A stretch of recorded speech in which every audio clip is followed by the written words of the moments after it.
मुलांबरोबर आहे आणि आपल्या समोर आज तुझं नाव काय? गणेश आलेलं आहे.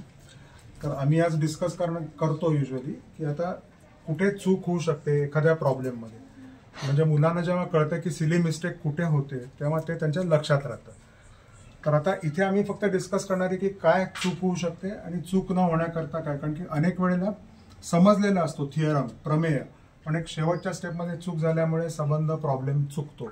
तर ते आपल्याला नको आहे, म्हणून आम्ही मुलांना सांगणार आहे की कुठे चूक अवॉइड करायची. तर ते आपण डिस्कस करूया. आता ह्या डायग्राम मध्ये एबीसी हा अंतर्लिखित कोन आहे, ज्याला आपण इन्स्क्राइब्ड अँगल म्हणतो. समोरचा कंस आहे. तर अंतर्लिखित कोन प्रमेय इन्स्क्राइब्ड अँगल थिअरम याच्याप्रमाणे काय होतं, अँगल एबीसी बरोबर हाफ अर्धा गुणिले कंस एसी हा अंतर्लिखित कोन प्रमेय. आता ह्या आकृतीमध्ये कोन एबीसी दिलेला आहे 60 अंश.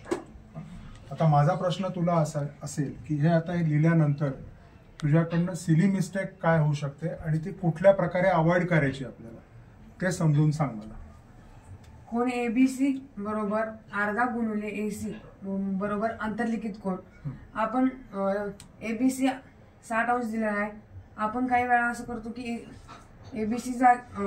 एसीच्या जागेला 60 अंश लिहितो, खरं तिथं न लिहिता आपण एबीसीच्या जागेला लिहिलं तर ते आपल्याला.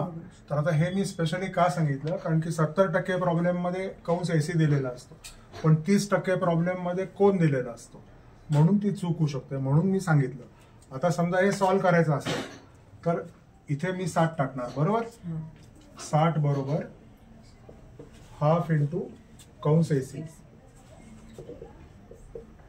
मग आता 60 भागिले 2 नाही करायचं. आता काय करायचं, मग 2 इकडे वर जाणार. 60 गुणिले 2 बरोबर 120.